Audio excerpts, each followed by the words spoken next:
YouTube, tudo bem com vocês? Hoje eu estou aqui para mais um vídeo de slime, tudo bem?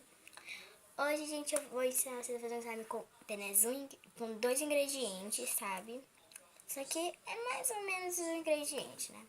Vocês vão precisar de pasta de dente, que eu já adiantei botando aqui, um recipiente, uma colher, que eu tô usando uma colher, não, eu tô usando um negócio descartável aqui, tá, gente? Aí você vai começar a mexer, não sei se vocês vão mexer nele aqui, ó. Não sei se devem botar corante, mas eu não vou botar porque a pasta de dente aqui, ó, ele é azul muito forte. Então não vai precisar. Gente, depois de eu deixar o negócio aqui, né, é muito fácil, galera. Você vai pegar, não pula essa parte, deixe seu like. Se não deixar o seu like, eu tô te vendo não deixando o like, hein. Bora, bota o like. Agora. Tá, deixou seu like, agora eu vou botar ele no micro-ondas até dar o ponto, tá, gente? E conforme eu vou botando no micro-ondas, você vai mexendo, que é pra não secar só em cima, tá, gente? Eu vou botar ele aqui só pra um lado, tá? E já volto.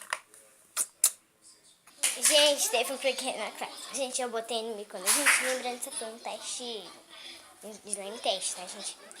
Ó, vocês podem ver aqui que o meu micro-ondas cheguei que tava...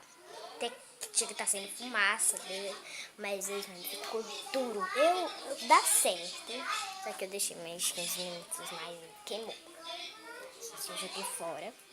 Que eu sei que eu tava filmando, tá, gente?